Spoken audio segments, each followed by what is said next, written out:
एक आदमी एक बस्ती में गया, देखा कि अजान का वक्त हो गया, कोई नहीं, वो बेचारा मुसाफिर था, उन्होंने खड़े होकर अजान दिया। अब अजान जो दिया तो घर से लोग निकले, बोले कौन आदमी अजान दे दिया, अजान दे दिया। बोला आज तक हम लोग की मस्जिद में अजान नहीं दिया कोई, इसलिए कि कोई है ही नहीं है, तो हम लोगों को नहीं आता। तो आदमी को बड़ा अफसोस हुआ कि भाई बताइए कि इस मस्जिद में अजान नहीं होती है, कोई इमाम नहीं रखा है। तो गांव वाले ने कहा कि हम लोगों को फुर्सत नहीं मिलती है और कोई इमाम हम लोगों को अच्छा मिलता भी नहीं है, तो आप ही रह जाइए। तो आदमी बोला कि हम रहेंगे, लेकिन एक शर्त है। बोला क्या शर्त है? बोला शर्त यही है कि तुम लोगों को सबको नमाज पढ़ना होगा, सबको कुरान पढ़ना होगा। दीनदार वाले आदमी थे, दीन के दाई थे, तबलीग वाले आदमी थे, और सोचे क्या कहते इसी बहाने इस गांव के अंदर में दीन पैदा हो जाएगा, लोग दीन के शहदाई हो जाएंगे, दाई हो जाएंगे, और इस मस्जिद चमक उठेगा, मदरसा भी बन जाएगा। बोला ठीक। लेकिन ये फजर में अजान दिए, एक भी आदमी ने मस्जिद में नहीं आया। जोहर में अजान दिए, एक भी आदमी नहीं आया। जब 3-4 दिन हो गया तो बोला अरे बाप, ना कोई बच्चा पढ़ने आता है, ना कोई आदमी नमाज पढ़ने आता है। तो बोला कि गांव वालों को मीटिंग बिठाया, बोला कि बाबू हम नहीं रहेंगे। बोला कहाँ नहीं जाएगा? बोला तुम लोग कोई नमाजें नहीं पढ़ने आते हो, ना कोई बच्चा पढ़ने कुरान आता है, हम यहाँ खाकर दाल रोटी खाएंगे। बोला अल्लाह, तो तुरा की रख लो हमरा से काम करी, इतने नमाज पढ़ो।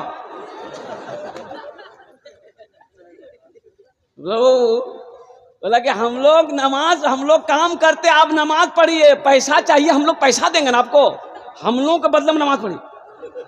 बोला ऐसा नहीं होता है, ऐसा थोड़े होता किसी के बदले कोई नमाज पढ़ देगा। बोले बाबू नहीं नहीं, हम नहीं रहेंगे, तुम लोग तैयार नहीं हो, हम नहीं रहेंगे। तो एक आदमी उठा, बोला कि हजरत ऐसा कि जाना ही चाहते हैं ना? बोला हाँ, हम नहीं रुकेंगे। बोला ठीक, आप चले जाइएगा, लेकिन आप हमको नमाज सिखा दिए, हमको नमाज सिखा दिए, हम पूरे बस्ती वाले को लट्ठी लेकर नमाज सिखा देंगे। बोला ठीक है, तुम ही सीख लो। बोला कब आना होगा बोलिए? बोला कहाँ आओगे?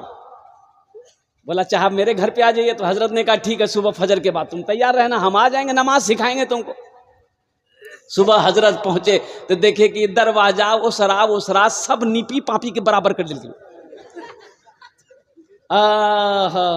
नई लुंगी पहन करके एकदम कुर्ता उर्ता पहन उनका फ्रेश होकर के बेचारा बैठा। तो हजरत ने कहा कि बहुत खुशी की बात है, बस बाबू जिस तरीके से हम पढ़ेंगे उसी तरीके से पढ़ना, जैसा हम कहेंगे वैसा ही करना। तो नौजवान बोला कि ठीक है, बोलिए, आप जैसा बोलिएगा हम वैसे करें। तो हजरत ने कहा कि पढ़ो बिस्मिल्लाहिर्रहमानिर्रहीम। तो वो भी बोली जी पढ़ो बिस्मिल्लाहिर्रहमानिर्रहीम। तो मौलवी साहब कहेगी देखो बदतमीजी मत करो, तो वो कहिए देखो बदतमीजी मत करो। मौलवी साहब गुस्सा ली, एक तमैचा मार के बुरा वो हो, एक तमैचा मारी, मौलवी साहब उल्टा लिखी। अब हजरत को गुस्सा आया, पकड़े, वो पकड़ा उसका गर्दन, वो भी पकड़ के मौलवी साहब गर्दन। अब वो उसको पटक रहा, वो उसको पटक रहा है। तो जो नमाज सीख रहा था उसकी बीवी आंगन से झांक के देख रही थी। वो बोली कि या अल्लाह हमरा मालूम नहीं जुलल नमाज इतना बोरो जी, न तो मैं दरवाजा बोरो बना के रखला। तो लोगों जब जमा हो गए, लोगों ने कहा भाई नमाज छोड़ाओ, लड़ रहे हैं ये लड़ रहे हैं आपस में। तो उसकी बीवी बोली नहीं लड़े जी नहीं, मौलवी साहब नमाज सिखावे जी। ये का कलमंद आदमी थे, बोली अल्लाह के बंदी ये नमाज नहीं है, लड़ रहे हैं। मौलवी साहब का चेहरा नहीं देख रहे, सुर्ख हो गया, लाल हो गया, छोड़ाओ, दोनों को अलग किया। तो वो जो नमाज सीख रहा था बोला कि मौलवी साहब ते पहले नहीं बोला कि नमाज हम इतना तिक्रमबाजी, तो मैं लुंगी पिनिंग नहीं था ना, मैं जहाँ पिनिंग था। कुर्बान जाओ उस अल्लाह का, जितना भी शुक्र अदा करे ये कम है। कम से कम 24 घंटा में 1 घंटा निकाला, इंशाल्लाह निकालेंगे। कितने लोग तैयार हैं इंशाल्लाह? माशाल्लाह। अल्लाह हाथ उठवाना मेरा काम था, इनके दिलों को बदलना तेरा काम है। कबूलियत की घड़ी है, हमारे बच्चों के दिलों को बदल दे, हमारी माँ बहनों के दिलों को बदल दे। या अल्लाह सबको पक्का सच्चा नमाजी बना दे। नमाज के बोलो ना काज आछे, काज के बोलो आमार नामाज आछे। नामाज के बोलो ना काज आछे, काज के बोलो आमार नामाज আছে। नमाज को ये मत बोलो कि मेरा काम है, काम को ये बोलो कि पहले मेरा नमाज है, पहले नमाज फिर काम। एक आदमी का मस्जिद के बगल में एक आदमी का घर था, भैंस वाले का, वो भैंस पालता था। तो इमाम साहब ने एक दिन बोला कि अल्लाह का बंदा भैंस के पीछे अपनी जिंदगी गुजार देगा, क्या नमाज उमाज पढ़ेगा कि नहीं? बोला हजरत क्या करें, आप तो जानते 15-20 भैंस है मेरे पास और इन्हीं के पीछे मेरा वक्त गुजर जाता है, हमको फुर्सत नहीं मिलती है। तो इमाम साहब ने कहा कि अल्लाह का बंदा कितनी भैंसें दूध देती है? बोला 5-6 भैंसें दूध देती है, पहले तो ज्यादा देती थी, अब बहुत कम दूध दे रही है।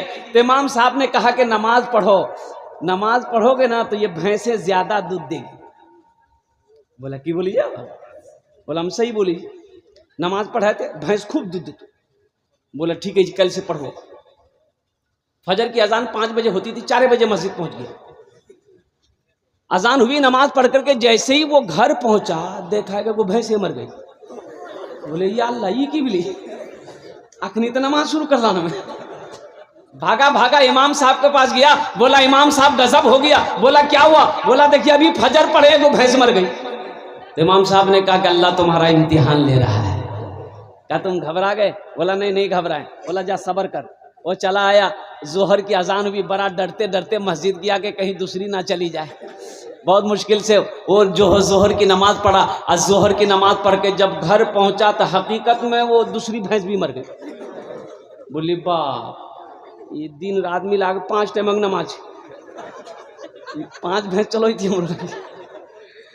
एगो भैंस का बच्चा ना चिल्ला रहा था, उस भैंस का बच्चा को हम लोग पर्रू बोलते हैं ना, ओ चिल्ला रहा था, माँ मर गई, चिल्ला रहा था। ये बहुत चुप कराने की सानी दे रहा, पानी दे रहा, वो चुप ही नहीं हो रहा बच्चा। ये बोल रहा कि ते ज्यादा कानवे नहीं, बस ज्यादा तोड़ लिए नमाज नहीं पढ़बो, मैं दिए रकात नफल पढ़बो।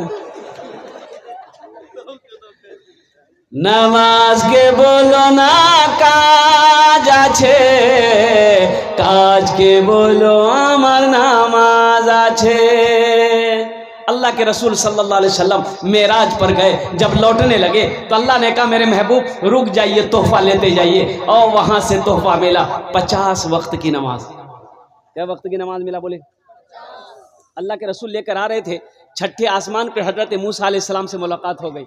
तो मूसा अलैहि सलाम ने पूछा कि या रसूलल्लाह क्या मिला? कहा कि 50 वक्त की नमाज। अरे या अल्लाह जाइए कम करवाइए, या रसूलल्लाह कम करवाइए। मेरी उम्मत की वो पर में 2 वक्त की नमाज फर्ज थी, फजर और असर, फिर भी मेरी उम्मत नहीं पढ़ पाती थी। ये 50 वक्त की नमाज आपकी उम्मत कहाँ से पढ़ पाएगी? इसको कम करवाइए। अल्लाह के रसूल गए, या अल्लाह कुछ नमाजें कम हो जाती। तो अल्लाह ने कहा मेरे महबूब 5 वक्त की नमाज कम हो गई। फिर आए, भाई कितनी रह गई?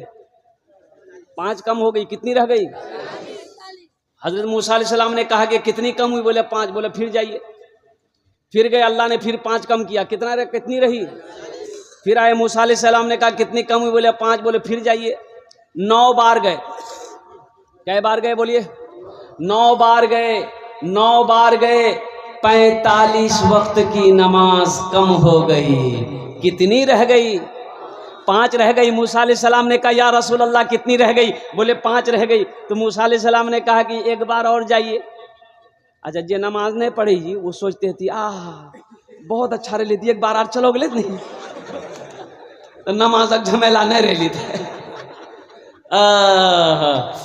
अल्लाह के रसूल सल्लल्लाहु अलैहि वसल्लम ने इरशाद फरमाया, मूसा अब मैं नहीं जाऊंगा अल्लाह के पास नमाज कम कराने के लिए, मुझे शर्म आती है, कुर्बान जाओ। अल्लाह ने ऐलान फरमाया मेरे महबूब मैंने आपकी गुफ्तगू को सुन लिया है, आपकी बातचीत को मैंने सुन लिया है, मेरा कौल पक्का है, मेरा फरमान पक्का है। मेरे महबूब मैंने 50 वक्त की नमाज आपको दिया है, कम होकर 5 वक्त की नमाज रह गई है। आपकी उम्मत मेरा बंदा 5 वक्त की नमाज पढ़ेगा, हम उससे 50 वक्त नमाज पढ़ने का सवाब अता फरमाएं। हमारी माँ बहनों, मेरी माँ बहनों, काम छूटे छोड़ देना, लेकिन सबसे पहले नमाज अदा करना। मेरी माँ बहनों सुनो, अल्लाह के रसूल इरशाद फरमाते हैं कि हव्वा की बेटियों सुनो, दुनिया के अंदर में 4 बातों पर अमल कर लेना, 4 काम कर लेना। जन्नत के 8 दरवाजे हैं, जिस दरवाजे से चाहो जन्नत के अंदर में दाखिल हो जाओ। मेरी माँ बहनों, पहला काम वो जो मैंने बताया, नमाज पढ़ना।